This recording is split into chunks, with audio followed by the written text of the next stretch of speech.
Vos chaises, on fait du bruit tout en même temps.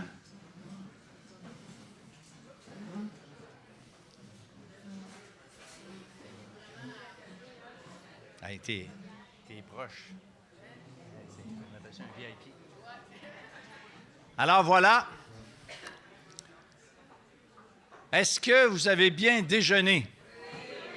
Moi, j'aimerais qu'on fasse une main d'applaudissement pour le personnel parce que, honnêtement, j'étais convaincu qu'on n'allait pas être à l'heure parce qu'on est beaucoup, mais peut-être que le personnel est tellement rapide, efficace. En tout cas, merci à l'équipe du Normandin qui nous accueille.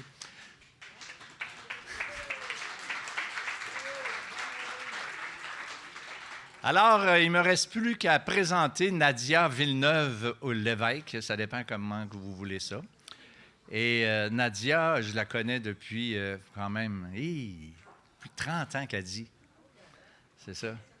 Alors, Nadia, ben, je te laisse expliquer et raconter ton expérience.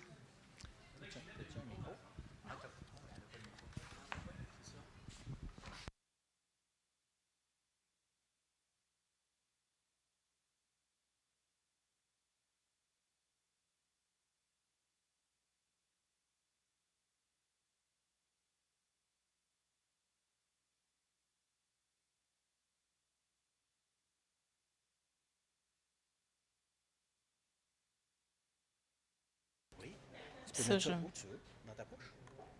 J'ai-tu une poche? C'est une fausse poche. Une fausse poche? Une fausse poche.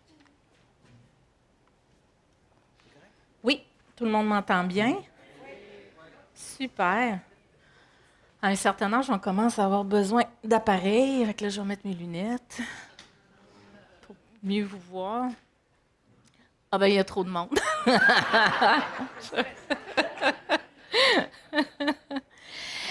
Bonjour, ça me fait plaisir d'être avec vous ce matin. Je trouvais que c'était un honneur qu'on m'a fait de me proposer de donner mon témoignage ce matin avec vous. J'ai tenté de faire le tour pour me présenter, pour vous dire tous un petit bonjour, vous regarder dans les yeux, parce que je trouve ça moins intimidant quand je me dis « Ah, ben j'ai déjà dit bonjour à l'avance, on a déjà eu un petit contact. » Fait que, ben merci de votre attention. Tout à l'heure, François a dit qu'il y avait 2 parties ce matin. Le déjeuner, donc les œufs puis le bacon.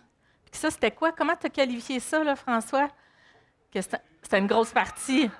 En tout cas, j'espère que la deuxième partie va rivaliser dans le bon sens avec les œufs bacon, parce que je pense que vous avez aimé votre déjeuner. Donc, comme je dis toujours, c'est un privilège de donner son témoignage, c'est vrai, mais c'est une responsabilité aussi. Parce que c'est sûr que quand on connaît Dieu, ben pour moi, c'est important qu'il faut démontrer aussi qu'on ne connaît pas juste Dieu, mais qu'on vit pour lui.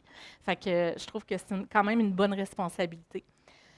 Vous allez voir mon témoignage. Moi, quand j'ai compris là, qu'il fallait que j'accepte le Seigneur, puis je vais vous dire ce que ça veut dire, là, j'avais compris qu'il fallait que j'aille Dieu dans ma vie, ça s'est passé très vite. C'est le avant. J'étais longue à comprendre, dure de compreneur. J'ai été longue. Comment? Ah, je ne suis pas seule, merci. ça me soulage.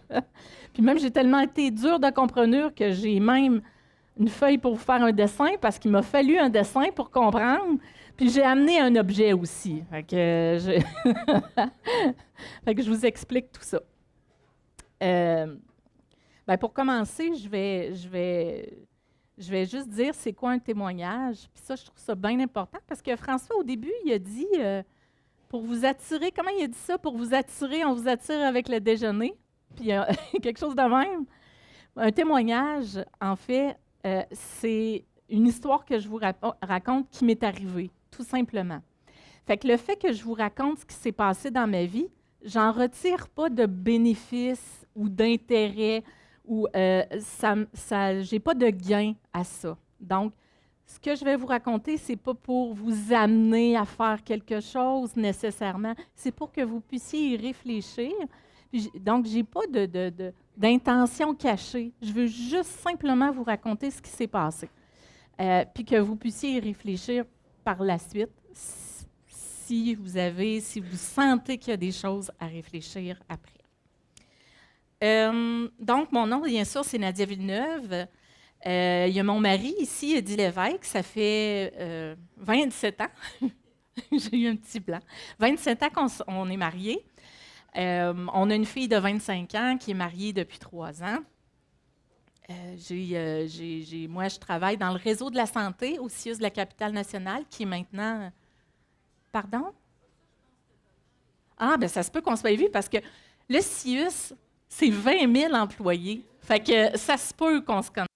Là, il va y avoir Santé Québec, 330 000 employés, fait qu'on va tous se connaître. On se parlera après, c'est intéressant. Moi, je travaille aux ressources humaines, fait que oui, ça se peut qu'on se soit vu, parce que dans le poste que j'occupe, là, c'est le seul poste où on est considéré comme neutre, où j'ai affaire à tout le monde aussi, que ce soit les employés, les gestionnaires, le syndicat, les relations de travail, les médecins, les chercheurs. Fait que c'est sûr qu'il vient que je connais plusieurs personnes à 20 000 employés. Puis ce que je fais, en fait, je suis conseillère d'orientation, mais dans l'organisationnel, c'est-à-dire que je m'occupe de tout ce qui est le bien-être et le mal-être au travail. Donc, la gestion de conflits, la médiation, le traitement des plaintes d'intimidation, harcèlement, violence, les climats de travail qui sont néfastes ou bons, puis différentes formations sur la communication. Mon mari aussi est dans le réseau de la santé. Il est en informatique. Lui, il est beaucoup plus logique et rationnel que moi, qui est plus dans l'émotionnel. Fait qu'on fait un beau duo. Mais on a appris à régler les petits différends qui ressortent de ces différences. Donc, moi, j'ai grandi avec un frère plus jeune de 3 ans, avec mes 2 parents. Mon père est québécois, ma mère est immigrante, elle vient de la Belgique. Donc, mon grand-père, lui, est allemand, fait qu'il s'est sauvé de l'armée allemande, il s'est sauvé en Belgique, puis après ça, ils sont venus ici au Québec. Donc, puis j'ai grandi à Limoilou, plus précisément à Place Bardy. Ah oui, vous autres aussi? Ben, coudonc! Mais dans le temps, on a du bon monde ici. On a dit quelque chose.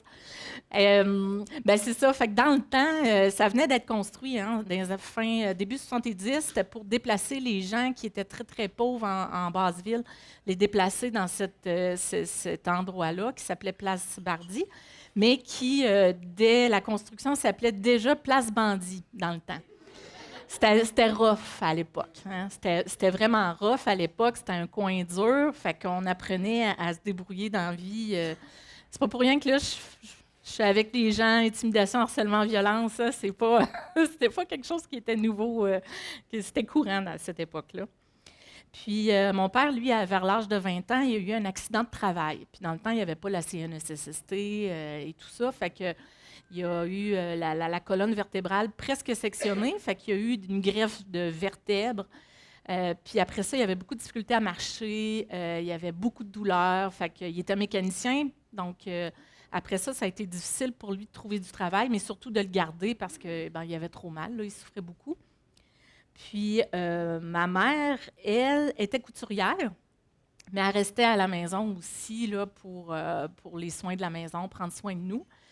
Puis ma mère, elle, de son côté, c'était pas le côté physique qui était difficile pour elle, c'était le côté psychologique. Ma mère, elle souffrait d'un trouble de personnalité limite, puis elle était beaucoup dépressive. Fait que mon père, d'un côté, souffrait physiquement, mais lui, c'était un enjoué éternel optimiste, qui aimait faire les blagues, qui aimait l'humour. Puis ma mère, d'un autre côté, elle, c'était l'autre côté de la médaille, si on peut dire. Puis dans son trouble de personnalité limite, oui, bien sûr, il y avait la dépression, mais il y avait aussi les troubles asociaux, donc c'est-à-dire qu'elle n'aimait pas la compagnie des gens. Fait que, donc, ce qui faisait en sorte que du côté de la famille, des 2 familles, il y avait des chicanes partout. Fait que j'ai pas vu mes grands-pères, grand-mères, oncles, tantes. Fait qu'on était assez là entre nous. Puis là, j'essaie de me camper à mon texte parce que je serais capable de laisser ça de côté puis filer. Mais là, François Fréchette, ici présent, aurait chaud parce que je vais dépasser mon temps. Fait que c'est pour ça que j'ai dealé un petit 35 minutes. Fait que je vais me canter là, à ce que j'ai sur mon texte là, pour pas... je pourrais vous en raconter des affaires. Hein. Donc, mes parents, ils avaient de la difficulté là, à joindre les deux bouts. Ils étaient pauvres de par leur métier, oui, ce qu'ils faisaient, mais aussi de leurs conditions. Fait qu'on n'était pas très riches. Mais une chose, par exemple, moi, je considère que j'ai eu une enfance tout de même heureuse, même si c'était un coin qui était dur, même s'il y avait de la violence, même si de l'intimidation, même si mes parents, c'était difficile, parce que je savais que mes parents s'aimaient, puis je savais qu'ils nous aimaient, à leur façon, à cette époque-là, avec les moyens qu'ils étaient capables de donner. Mais moi, je voyais qu'ils s'aimaient, puis ça, pour moi, ben, la vie, c'était comme ça. Je ne me posais pas de questions. Ma vie était de même. Puis on faisait les choses qu'on devait faire, mais j'étais quand même bien. Toutefois, deux choses. À cause de l'état physique de ma mère, psychologique de ma mère, puis physique, puis du coin où je restais, il y avait une chose qui m'a marqué beaucoup, ou qui m'a façonnée plutôt, c'est que j'avais confiance en personne. Il fallait toujours faire attention. J'avais confiance ni en personne, ni à aucune parole des gens. Fait que les gens, ils me parlaient, mais je faisais pas confiance à ce qu'ils me disaient, à ce qu'ils pensaient. Puis je me disais, non, moi, je vais penser par moi-même, puis les seules personnes que je peux faire confiance, c'est moi, mon père, ma mère, puis encore, puis mon frère, mais je comptais plus sur moi pour m'en sortir dans la vie. Je ne demandais pas de conseils, j'observais beaucoup, par exemple. J'observais, puis j'apprenais de cette façon-là. Donc, c'était bien important. Fait que ce que les gens me disaient, je n'avais pas confiance. Petite parenthèse, imaginez-vous quand j'ai entendu quelqu'un parler de l'Évangile, je n'avais pas plus confiance. Et comment le Seigneur est venu à m'amener à faire confiance, ça va être intéressant, je vais vous l'expliquer. Deuxième chose qui m'a beaucoup marquée, et puis là, je me dois d'en parler parce que c'est un gros morceau de mon témoignage, c'est que mon père, de génération en génération, il faisait des sciences occultes. C'était transmis de génération en génération depuis un bon bout de temps. Puis, j'ai grandi là-dedans, tout simplement. Je n'ai pas cherché à connaître c'est quoi, je n'ai pas demandé. Moi, j'ai grandi à 3-4 ans. Déjà, on m'apprenait des choses, des sciences occultes que mon père, ma grand-mère faisaient, qui a été transmis de génération en génération. Puis, bien sûr, ça, m'a amené à voir des choses qui sont spéciales, on va le dire ainsi, des choses qui sont spéciales. Là, vous allez vous dire, un matin, elle commence à être flyée un peu, là. C'est pas un sujet qu'on parle souvent, hein? C'est pas un sujet qu'on parle souvent de se dire qu'il y a peut-être des forces qui existent à part nous, les êtres humains. Moi, j'ai pas cherché ça. Fait que je vous l'exprime parce que ça m'est arrivé. Puis c'était pas un sujet qu'on parlait avec les autres non plus. Fait qu'à la maison, des sciences occultes, entrer en contact avec des forces, c'était le quotidien. Puis c'était normal pour nous, pour notre famille. Mais ça me faisait peur. Ça me faisait beaucoup peur.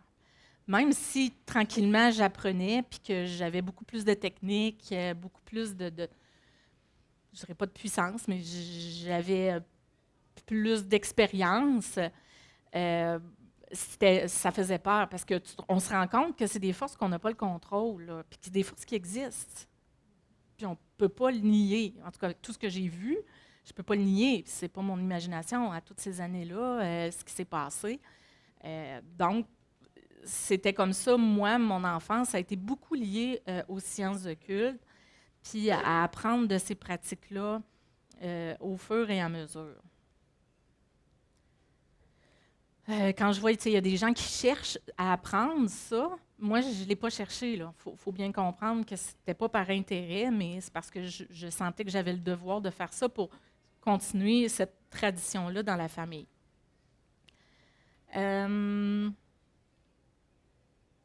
Fait que pour moi, rendu même à l'adolescence, c'était clair que je ne devais pas faire confiance aux gens, ni à leurs paroles, puis que les sciences occultes, ça existe. Hein, qu'il y avait des forces qui existent, tout simplement, pas plus compliqué que ça. Pour moi, c'était comme ça. Puis, à l'enfance, j'avais peur, comme je vous disais. Des fois, j'étais terrorisée. C'était pas compliqué, je n'endormais pas. J'étais terrorisée de ça. Puis, ma mère, elle voulait essayer de m'aider, puis elle me disait, « Nadia, il y a un Dieu qui existe, prie-le, il va te protéger. » Ça m'avait fait du bien parce que j'avais besoin de me sentir protégée. Donc, je m'étais fait comme une image de Dieu. Parce qu'il ne faut pas oublier que quand je faisais mes sciences occultes, il y avait une réponse. Je me suis dit, bien là, si Dieu existe, il va me répondre. Je ne voyais pas la réponse pareille. Je ne voyais pas la réponse qui venait. Fait que je me disais, OK, lui, c'est différent. Lui, c'est différent quand on y parle.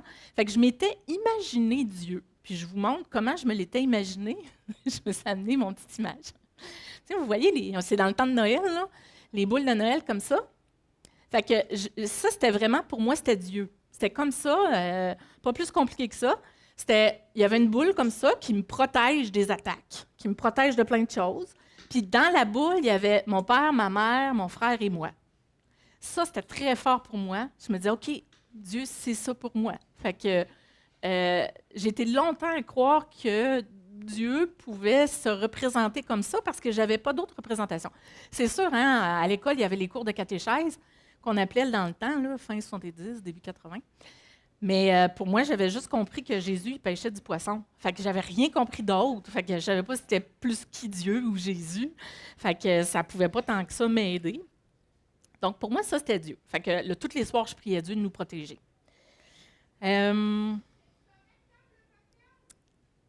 Maintenant,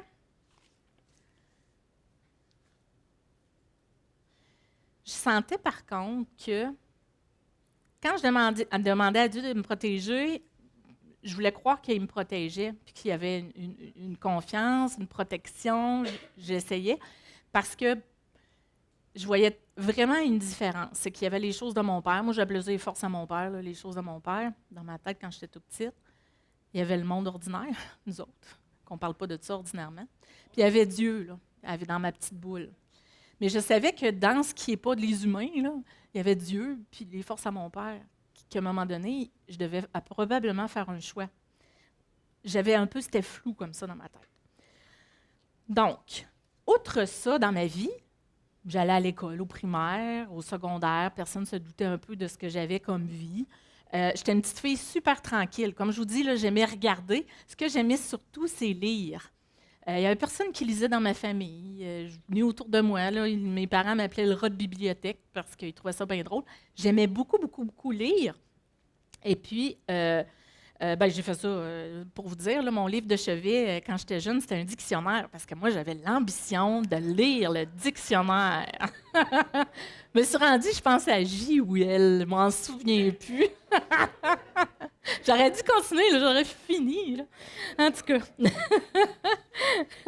Puis là, au cégep, là, je m'en vais au cégep, je finis le secondaire, fait que ça allait super bien à l'école. Je m'en vais au cégep, puis là, je découvre la philosophie.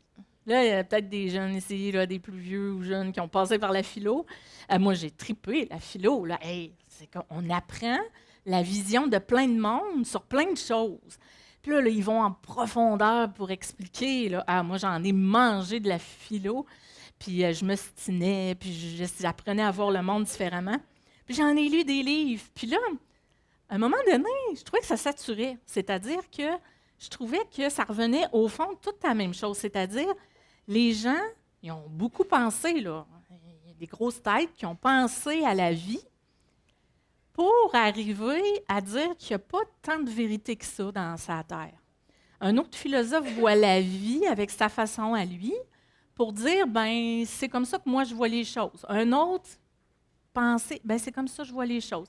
Fait que je me suis dit, dans le fond, là, chacun conçoit la vie comme il le pense, puis chacun en fait sa propre vérité. Je m'en suis venue à me dire, dans le fond, la vérité, ça n'existe pas. La grande vérité avec un grand V. Je ne sais pas trop qu'est-ce que ça voulait dire, la vérité, dans ce temps-là. Puis l'existence, chacun la crée comme il pense. Fait que moi, là, jeune adulte, c'est ça que je pensais. Puis je me disais, ben pour donner un sens à ma vie, j'ai juste à me le donner moi-même, le sens. Jeune adulte, j'avais décidé de slacker un peu les sciences occultes, comme on dit, parce que c'était rendu intense, c'était rendu... On pense qu'on a toujours le contrôle des sciences occultes, mais on perd le contrôle à un moment donné. On perd le contrôle sans qu'on le veuille, puis c'est pas mal les autres qui contrôlent. Fait que on n'est pas plus fort, par expérience. Donc, j'avais décidé de slacker un peu. C'était quand même pas évident de décider d'arrêter. Fait que là, je me suis mis à voyager, puis j'ai fait toutes sortes d'affaires. Fait que pendant 3 ans, là, j'ai fait tout ce que je voulais, sur la terre. Tout ce que j'ai voulu faire, je l'ai fait. C'était pas nécessairement toutes des bonnes choses. Hein. Je vous dirais qu'au bout de 3 ans, j'étais maganée. J'étais fatiguée. Puis là, je me disais, bon, il me reste quoi à faire? Il me restait peut-être le saut en parachute. J'avais fait du bungee, j'avais pris de la drogue en masse, j'avais essayé un paquet d'affaires. Je me suis dit, bon, il ne me reste plus grand-chose. Fait que là, j'arrive de ces 3 ans-là, je fais comme me réveiller puis de me dire, OK, je fais quoi de ma vie? Parce que là, il n'y avait pas vraiment de sens. Là, j'ai besoin de l'heure. Il me reste. Ah! Phew! Ben, à moins que vous soyez déjà tannés, là, je vais essayer d'accélérer. Là. Ça vous va? OK, vous êtes toutes là, parfait. OK, fait que là, j'étais partie à Trois-Rivières, je suis revenue, je cherchais, je me posais un paquet de questions, le sens à ma vie, qu'est-ce que je devrais faire? Je continue les affaires de mon père, puis je m'investis à fond. Je fais quoi? Fait que j'étais rendue là. Puis là, j'ai une bonne amie d'enfance qui vient me voir. Fait que je reviens à Québec, mon meilleur ami, celui que j'ai fait des 100 coups quand j'étais jeune, il me dit, moi, je cherche Dieu. Je dis, ah, ben, écoute, tant mieux, je cherche Dieu. Ben, vas-y, cherche. Fait que c'est bien correct. Puis là, quelques semaines plus tard, j'observe qu'il change. Il a changé. D'abord, il a décidé de plus sacrer. Voyons, sacre plus, toi. C'est 12 hasards, tu te prends pour qui? Il va être plus catholique que le pape, tu sais. Fait que là, je comprenais pas trop. Mais il me dit, il me dit pas quelque chose. Je le regarde, il travaillait. Il avait l'air heureux. Ça, c'était nouveau. Puis il ne le savait pas dans sa face, là. Puis il me dit, je dis, ouais, qu'est-ce que t'as bien l'air bien. Il dit, ouais. Il dit, j'ai trouvé Dieu. Ah ouais, t'as trouvé Dieu, toi? Tu l'as cherché et tu l'as trouvé. Hein? Puis je dis, ah, c'est pour ça que t'as arrêté de sacrer. Il dit, ouais. Je dis, ouais, en tout cas, je n'étais pas obligée d'arrêter de sacrer. On dirait que ça me dérangeait parce qu'il avait arrêté. Pourtant, moi, je ne sacrais pas, là. Puis je dis, puis là, dans ma tête, là, je me souviens du petit mini-instant, je me suis dit, que j'aimerais ça avoir ce qu'il y a. Mais je ne savais pas c'était quoi qu'il y avait, mais je le voyais dans ses yeux, dans son visage.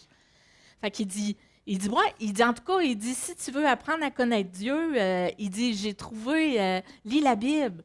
Ça, il dit, tu apprends à connaître Dieu, j'ai OK. Puis il dit, dedans, il y a la vérité.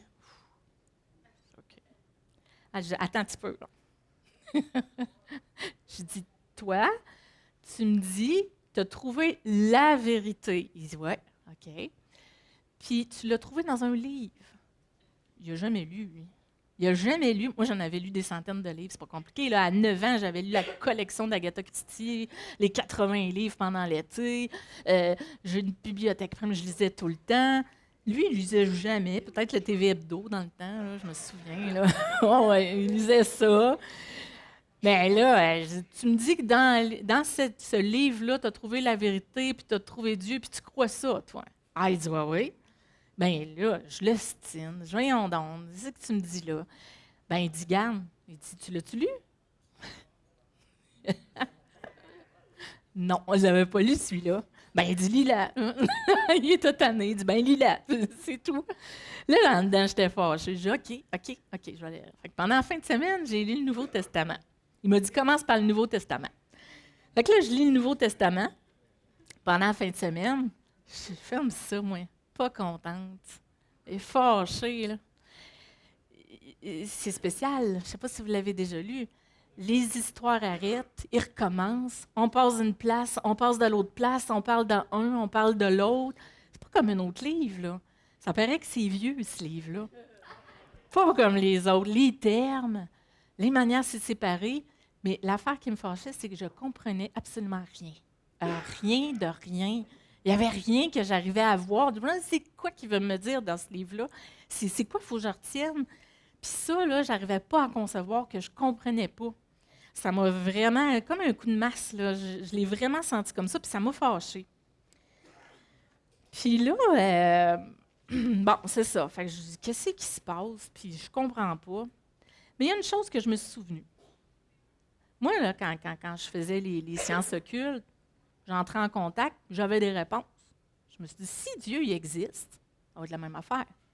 Là, c'est assez, là. Je vais rentrer en contact, mais avoir des réponses. S'il est là, s'il existe, je ne voyais pas pourquoi il n'y aurait pas de différence. C'était ma logique dans ce temps-là. Mais là, je voulais rentrer en contact avec Dieu, moi. Puis là, je ne savais pas trop comment avec lui. Je ne savais pas trop comment. Fait que là, je me suis dit, ben, je vais juste y parler. On va commencer par là. Fait que parler à Dieu, c'est prier, dans un sens. Hein? C'est d'y parler parce qu'il est vivant, il est là. Je peux bien y parler. Fait que j'y ai parlé pour lui demander, je dis, si ça, ce livre-là, là, si ça vient vraiment de toi, dis-le-moi. Dis-le-moi, parce que ça va changer ma façon de lire. Puis tu vas me montrer qu'est-ce qui se passe là-dedans qui est vrai ou qui n'est pas vrai.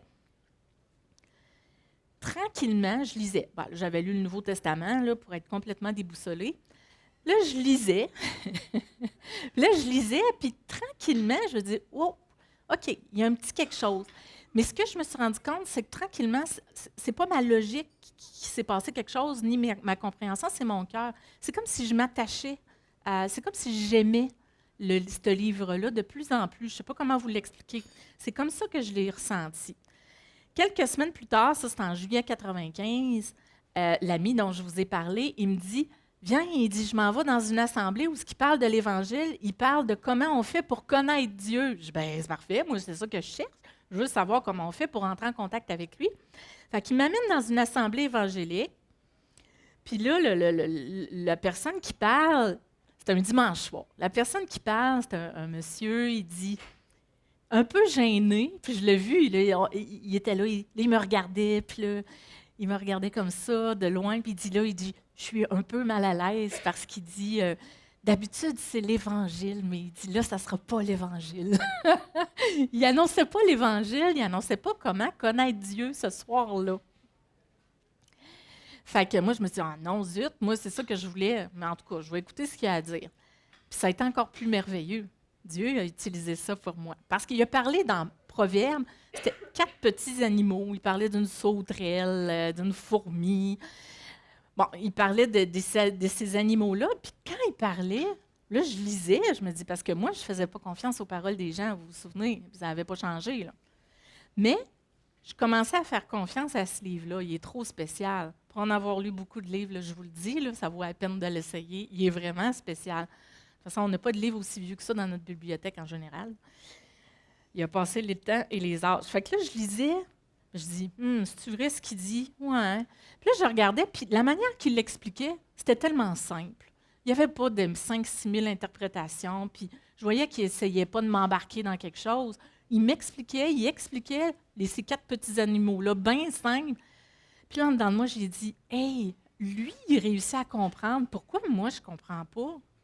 Pourquoi je ne comprends pas ça? Ça te fait rire? Ça le fait rire, mon mari. Mais pourquoi moi, je ne comprends pas? Puis c'est simple, là. Voyons, il se passe quoi? Fait que là, à la fin de cette rencontre-là, il y a quelqu'un qui vient me voir, il me dit, est-ce que vous seriez intéressé à ce que j'aille vous voir pour vous parler d'Évangile? Je dis, oui, parce que là, je n'ai pas appris à connaître Dieu. Hein? Mais j'ai trouvé ça super intéressant parce que ça, je le veux aussi. Fait que 2 choses, je voulais être heureuse, comme mon ami, mais je voulais aussi comprendre ce livre-là parce que je voyais qu'il était différent des autres. Puis la 3e chose, c'est que je savais que je devais entrer en contact avec Dieu, mais je ne savais pas trop comment. Fait que là, la personne, le jeudi suivant, arrive, il arrive en retard. Là, je commençais à être stressée là, à 2h pile. Je dis, il n'est pas là, moi, je ne réponds plus. J'avais plus le goût tout d'un coup. Fait qu'il est arrivé à 2h05, je dis, je fais quoi? Je réponds pas. Je me suis dit, j'étais en arrière de la porte. Tout d'un coup, j'avais plus le goût du tout de répondre. J'ai dit, OK, j'ouvre. Fait que là, j'ai ouvert la porte. Hey, j'ai bien fait. J'ai ouvert la porte. Il dit, je m'excuse du retard, puis c'était pas évident, là, où j'habitais. Elle dit, il m'a rencontré quand j'habitais là, puis il a toujours dit que je restais dans un fond de ruelle. Fait que... Une rue désaffectée. Je sais pas si c'est pire. C'est vrai, c'était pas super beau ce que j'habitais, honnêtement. Mais le Seigneur, il le voyait où j'habitais, lui. Fait que c'est ça. Fait que là, la personne, elle arrive, il s'installe. Fait que j'ai dit, tout de suite, j'ai dit, écoutez, moi, je suis contente que vous soyez là, mais sachez d'emblée que je ne vous croirai pas tant que ça de ce que vous allez dire. Les questions que je vais vous poser, j'ai 2 questions. Mais je veux que vous me répondiez seulement avec ça. Je ne veux pas votre opinion. Je ne veux pas l'avoir. Fait qu'il dit, ah, c'est clair. Il dit, il n'y a pas de problème. Fait que la première question, c'est une question relativement là, dans l'assemblée que j'avais vu quelque chose là, qui avait attiré mon regard. Puis la deuxième question, c'était, j'ai lu que supposément j'avais besoin d'être sauvée. Là, je dis, je comprends rien. Sauver de quoi? Je ne suis pas dans la détresse. Sauver de quoi? Sauver de qui? Qu'est-ce que ça veut dire? Pouvez-vous me l'expliquer?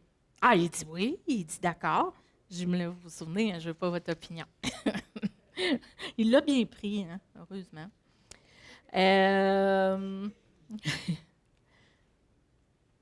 Bon, fait que là, il me dit oui. Il dit, il y a un verset qui dit, dans Acte 16 au verset 30, qui dit, il y a un gardien de prison qui s'appelle Paul qui demande, il dit, qu'est-ce que je peux faire, qu'est-ce que je dois faire pour être sauvé? Genre, ben c'est parfait, c'est la même question que moi. Fait que, ça m'a rassuré que je n'étais pas la seule à pas comprendre. Je n'étais pas la seule, il y en avait d'autres. Puis que, ben, c'est le fun d'avoir sa question de jeu là-dedans, c'est parce que la question n'est pas trop niaiseuse. Je me suis dit, c'est pas pire, ma question. Fait que, je dis, OK, c'est parfait. Fait que là, moi, je voulais la réponse. Crois au Seigneur Jésus et tu seras sauvé. Et ça, je ne comprenais pas. Je ne savais pas ce que ça voulait dire, croire au Seigneur Jésus puis être sauvé. Fait que là, il me dit, est-ce que tu crois que tu as fait des péchés? Ben, il faudrait me définir c'est quoi un péché. Je ne sais pas c'est quoi. Hein? On partait de loin, là. On partait de loin, là, François. Là, tu peux rire. Ben, il me dit, un péché, c'est tout ce qui est de faire, ce qui n'est pas selon la volonté de Dieu, ce qui est conduit. Puis là, il m'en énumère dans la parole. Et puis, dans l'énumération, là, il allait d'un bord puis de l'autre, puis il y avait la magie. Puis avec tout ce que j'avais fait aussi, c'était évident que j'en avais fait des péchés. Fait que pour moi, c'était pas dur de le reconnaître. Je dis, ben oui, j'en ai fait, c'est clair. Si c'est ça la définition, j'en ai fait. Je dis, OK. Là, il monte dans Ésaïe 59 au verset 2 qui dit, « Mais ce sont vos crimes qui mettent une séparation entre vous et votre Dieu. Ce sont vos péchés qui vous cachent sa face. » OK. Là, j'ai dit, OK, vous êtes en train de me dire qu'à cause de mes péchés, c'est pour ça que je ne peux pas rentrer en contact avec lui et que ça ne marche pas. Et il dit oui. J'ai dit, OK, là, j'ai un problème. Là, j'ai réalisé tout de suite comme ça, j'ai dit, OK, là, j'ai un problème. Vous vous souvenez, science occulte, quand ça ne marche pas pour rentrer en contact, il y a d'autres façons de faire, on communique avec quelqu'un d'autre, il y a d'autres petits trucs à faire. Mais là, avec Dieu, c'est de rentrer en contact avec lui, mes péchés m'en empêchent. Puis il faut dire que je ne le connaissais pas beaucoup, là. J'avais lu le Nouveau Testament, j'avais essayé de lire, je ne savais pas qui était Dieu exactement. Fait que là, je me dis, moi, je suis séparée de Dieu à cause de mes péchés. Là, j'ai pris un petit 2 minutes, j'ai dit, OK, mais qu'est-ce que je vais faire? Là, pour moi, c'était une impasse. J'avais des péchés. Comment je vais faire pour m'en débarrasser? Aucune idée. Mais là, il y avait un problème. C'est que moi, j'allais être séparée de Dieu. Puis il m'avait dit, tu sais, puis je l'avais lu, puis il m'avait dit, mais je l'avais lu, qu'il y a une vie après la mort. Pour moi, c'était facile à comprendre avec tout mon passé, que sur la terre, c'est pas juste de manger, boire, mourir, puis après ça, on n'existe plus. Fait que pour moi, c'était évident. Fait que je me dis, je veux pas mourir d'être séparée de celui qui ne me fait pas peur, puis celui qui pourrait me sauver de quelque chose. Donc, je vous explique là, ma manière de penser. Donc là, moi, c'est sûr que je voulais savoir qu'est-ce qui se passait, comment on fait. Fait que là, il me donne plein de versets pour m'expliquer comment faire pour aller vers Dieu. Là, je n'arrivais pas tout à fait à comprendre. C'est comme si j'étais voilée, hein? Je ne comprenais pas. Il dit, regarde, il dit, avec tous les versets que je te montre, il dit, je vais te faire un dessin. Il a bien vu, je ne comprenais rien. Je trouve ça drôle, mais c'est peut-être pas. Fait qu'il dit, je vais vous le faire, le même dessin qu'il m'a fait. OK, j'espère que tout le monde va voir. Fait que j'ai amené une fiche comme ça, là. Il dit, ça c'est toi, là, il me fait une ligne, c'est nous sur la terre. OK? Nous sur la terre. Es-tu d'accord avec ça? À chaque trait de crayon, il me demandait si j'étais d'accord puis si je voulais un verset. Il a vraiment été patient, là. Je dis oui, oui, OK, nous, on est sur la terre, ça va. Il dit, tu crois-tu en haut qu'il y a un ciel? Ben, je dis, je crois qu'il y a quelque chose, effectivement, parce qu'il y a des êtres que je ne connais pas qui habitent à quelque part. Fait que si c'est le ciel ou ailleurs, je ne le sais pas, mais il y a de quoi qui existe. Il dit, OK, parfait. Fait qu'il dit, es-tu d'accord, selon les versets, si tu le crois, que quand on meurt, on pourrait aller dans un espace comme ça? Je dis, oui, ça, je le crois. Parfait. Je dis, moi, je veux savoir comment je vais me faire pour me rendre là. Il dit, OK. Il dit, imagine-toi que tu prends des ascenseurs. Pensez à un ascenseur, lui-là. Tout ça pour vous dire, je fais une parenthèse. Ceux qui savent c'est quoi Place Bardy, il y a 2 grandes tours, hein, de 15 étages. Moi, c'est là que j'habitais. Puis l'ascenseur, c'était ma place. Moi, je n'ai pas dit à ce monsieur-là, là. Les ascenseurs, je ne sais pas pourquoi, peut-être que je me sentais en sécurité dans un ascenseur, probablement dans un ascenseur. Même si je suis déjà restée pris, mais ça, c'était pas grave. Je lisais, j'amenais mon lunch. Je connaissais tout le monde. Tout le monde m'appelait la petite fille de l'ascenseur. J'avoue que ça a l'air étrange.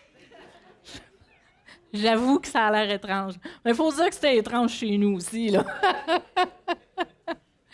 Fait que moi, j'étais dans l'ascenseur. J'aime les ascenseurs. Même encore là, j'ai l'ascenseur pour aller travailler. Puis quand je suis seule dans l'ascenseur, il y a un petit plaisir en dedans. Je ne sais pas pourquoi. J'aime ça. Je suis bien. Ouais, c'est vraiment spécial. Je ne suis pas capable de le décrire pourquoi. Je ne suis pas sûre que j'ai le goût. Fait qu'il me dit, imagine que tu prends des ascenseurs. Je dis, oh, un ascenseur. Ça venait me parler. Il dit, tu peux prendre l'ascenseur puis essayer de te rendre au ciel avec les bonnes œuvres. Moi, je me suis dit, bon, je ne suis pas monté où cet ascenseur-là, je n'ai pas fait de bonnes œuvres dans ma vie. Là. Je dis, OK, ouais, je comprends. Il dit, dans la Bible, ça dit que c'est pas ça. Puis là, il me montre les versets, hein, c'est pas par nos œuvres. Après ça, il me dit, tu peux prendre l'ascenseur puis la philosophie. Genre, ouais, la philosophie. Ah, il dit, oui, il dit, c'est des pensées qu'on a, de comment on fait pour aller au ciel, mais il manque de quoi, on n'arrive jamais à y aller. Il n'y avait pas tort. Je me suis dit, en dedans de moi, c'est vrai. Chacun a sa vérité, puis ça ne monte pas là. Chacun vaut ce qu'il veut. Je me dis, oh, ça fait du sens. Puis il me le demande, les vaines pensées de ce monde. Puis là, il me donne toujours des versets. Après ça, il dit, l'ésotérisme, les sciences occultes, l'astrologie, puis tout ça, il dit, ça ne monte pas vers Dieu. Il n'a pas eu besoin de me convaincre. Je dis, OK, je suis d'accord. Il me l'a montré. Puis après ça, là, il m'a donné 2, 3 autres ascenseurs, je ne m'en souviens plus là, trop c'est quoi. Ça, c'était les 3 principales parce que ça me touchait. Il dit, ça ne monte pas au ciel. Là, il me montre des versets. Il dit, il y a un moyen que Dieu a choisi. Puis il dit, c'est son ciel à lui. C'est lui qui choisit le moyen. Je dis, oui, ça fait du sens. Puis il me montre les versets. Il dit, il y a juste une manière d'y aller. Dieu l'a choisi. Puis il dit, moi, je suis juste là pour te montrer comment faire pour entrer en contact avec lui. Je me suis dit, enfin, il va finir par comprendre. Voilà. Fait que là, il me dessine comme ça. Il dit, ça, c'est l'ascenseur. Il me dessine une croix. Comme ça. Il dit, c'est le seul ascenseur. Puis là, ils m'ont déversé que c'est seulement par son Fils qu'on peut aller au ciel et qu'on peut connaître le Seigneur. Quand j'ai vu ça, ça a fait l'éclair de génie. J'ai dit, oh, je dis là, c'est pour ça que Jésus, qui ne faisait pas juste pêcher des poissons, c'est pour ça que Jésus, il est venu sur la terre, il a souffert, il a donné sa vie, puis qui dit qu'il a pris mes péchés à moi sur lui, parce que moi, je ne pouvais pas y aller avec mes péchés. Mon ascenseur ne monte pas. Trop de péchés, c'est trop lourd, là. Ça dépasse la capacité. Puis lui, il les a pris, il est mort pour moi, pour que moi, je prenne cet ascenseur-là, que par lui, je puisse aller au ciel. J'ai fait, là, je comprends ce que ça dit dans le Nouveau Testament, que je ne pouvais pas par moi-même y aller au ciel. Je ne peux pas entrer en contact avec Dieu. Oui, il m'entend, même si il m'entendait, hein, il m'entendait. Mais d'avoir une place avec lui, mes péchés pardonnés, parce que c'est mes péchés qui me séparaient d'avec lui. Comment m'en débarrasser? Moi, aucune idée. Mais la Bible, elle a la solution. C'est qu'il y a quelqu'un qui a déjà pris ces péchés-là. Puis les péchés, vu que ça me sépare de Dieu, ben c'est un jugement. Puis Dieu, il ne voulait pas justement que j'aille ce jugement-là. Il voulait que ce soit son Fils qui l'aille pour que moi, je prenne cet ascenseur-là, que je crois que le Seigneur Jésus est mort pour moi, justement pour que moi, j'aille au ciel. ça a comme fait, là, je comprends ce que j'ai lu. Ça a été vraiment là, un déclic là, qui a tellement fait du bien. J'ai fait, ah, oui, là, je comprends. M'expliquer ça, ça a pris 20 minutes. Fait que là, j'ai compris. Avec moi, c'était réglé.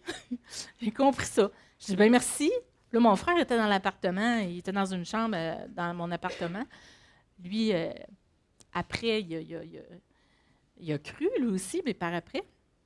Fait que là, quand il m'a expliqué ça, j'ai compris que ma vie allait être différente. J'ai compris que ça changeait beaucoup. Fait qu'on a prié. J'ai demandé au Seigneur de pardonner mes péchés parce que je les lui donnais. C'était facile pour moi de voir que j'en avais. Je l'ai remercié d'être mort à ma place. J'ai remercié Dieu que maintenant, je lui appartiens.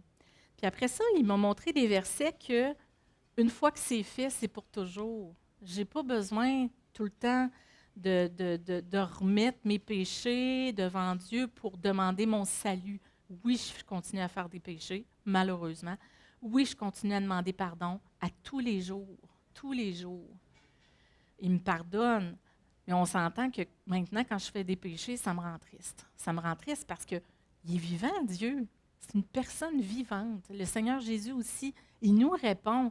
Puis j'aurais tellement de témoignages, puis là, on n'a pas le temps, mais pour dire qu'est-ce que Dieu a fait pour répondre à mes prières, pour répondre à ce que j'ai demandé. Il est là, il existe, il est vivant. Fait que pour moi, c'est tellement précieux. Fait que oui, je continue à faire des péchés. Oui, je continue à demander pardon, mais pas pour redemander mon salut.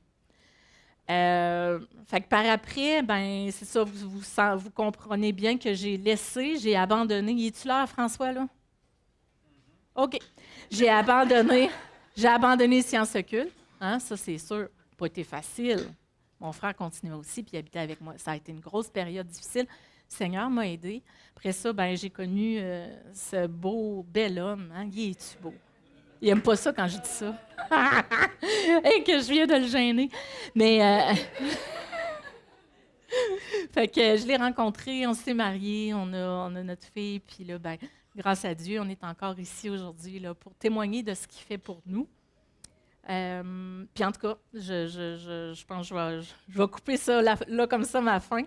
Fait que, ben, je vous remercie beaucoup d'avoir écouté ce que j'avais à vous partager aujourd'hui. Puis en tout cas, j'espère que vous aussi, vous pourrez découvrir que ce livre-là, ça vaut la peine, ça ne coûte rien là, de la lire. Là. Vous ne vous transformerez pas en bébête bizarre, puis vous allez pouvoir vous faire votre propre opinion. Fait que ça vaut la peine, c'est la parole de Dieu quand même. Fait que merci tout le monde.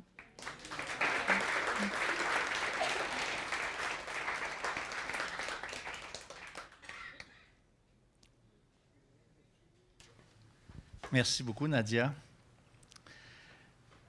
Moi, j'ai une question à vous poser. Est-ce que vous reconnaissez que vous avez probablement tous, d'une façon ou d'une autre, tenté toutes sortes d'ascenseurs?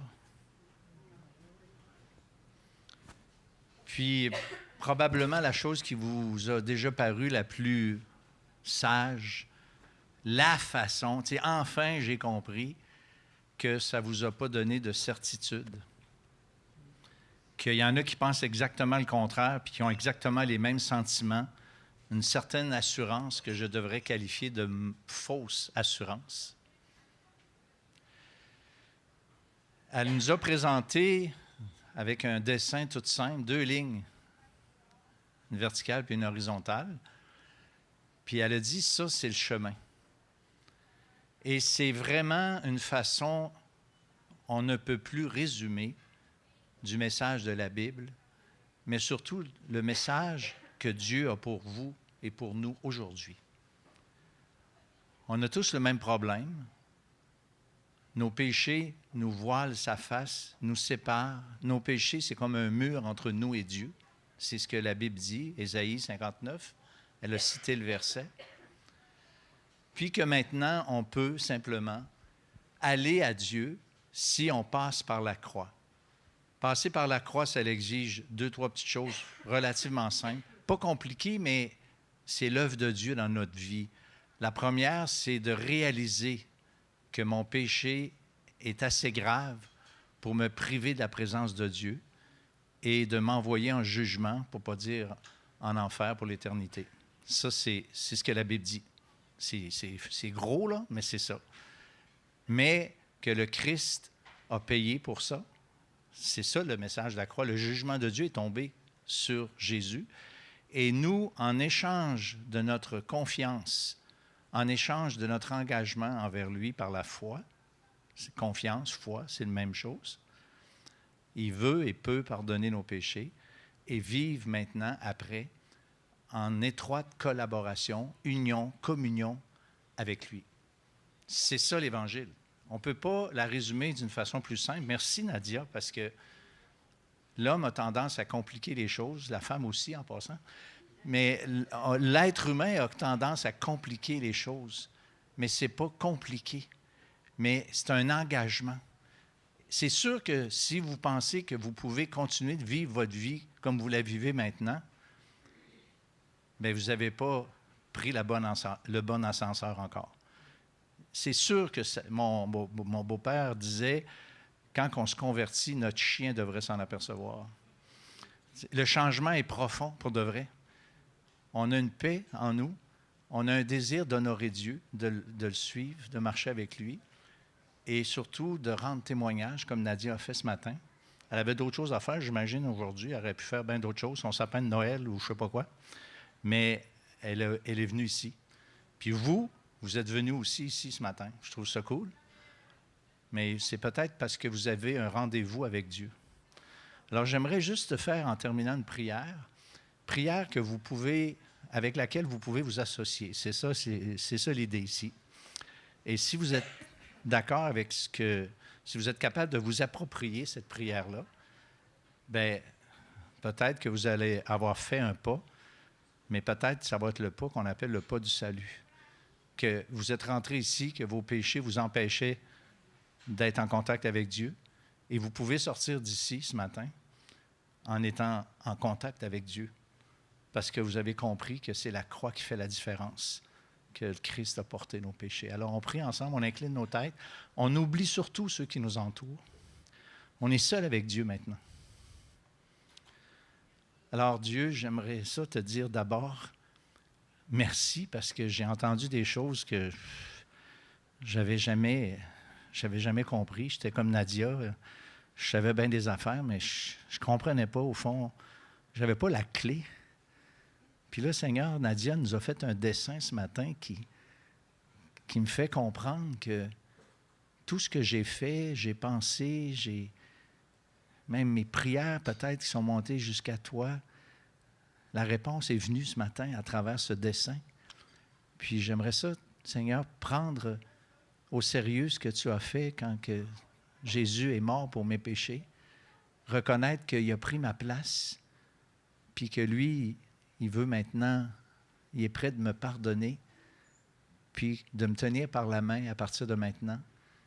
Puis Seigneur, je veux la saisir, cette main, ce matin. Je sais bien que je ne peux pas te toucher physiquement, mais spirituellement, Seigneur, je la saisis, cette main, par la foi. Puis je te dis merci de la croix. Puis je veux, Seigneur, maintenant marcher comme tu veux que je marche. Puis je comprends que la Bible, si certains ont de la peine à comprendre, je veux la lire d'une façon différente pour entendre ta voix à travers elle. Viens, Seigneur, m'aider, s'il te plaît. J'ai besoin de toi. Je ne sais pas trop si je fais exactement la bonne affaire ce matin. Puis concrètement, je vais faire quoi demain de différent? Bien, Seigneur, je veux juste compter sur toi. Je veux juste, à partir de maintenant, marcher avec toi. Puis je veux compter sur toi parce que je pense que tu vas m'éclairer, tu vas me le montrer.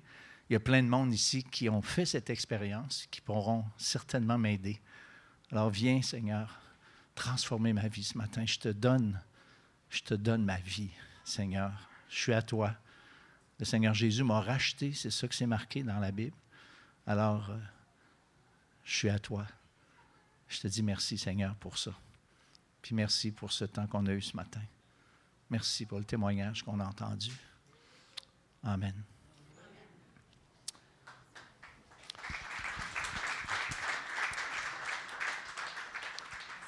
Il y a sur la table c'est marqué « Bonifiez votre déjeuner ». Vous pouvez, si on n'est pas déjà en contact avec vous, Vous pouvez remplir cette fiche-là puis la donner à quelqu'un, un des responsables ici. Là, il y a ceux qui vous ont placé, moi-même ou d'autres. Donnez ces fiches-là, puis on peut faire un suivi avec vous. Et puis là, je n'ai pas l'invitation pour le prochain déjeuner qui est en janvier. Y a-t-il quelqu'un qui peut me donner la date? Elle n'est pas sûre. Hein? Y a-t-il quelqu'un qui a une invitation? Oui, Renaud?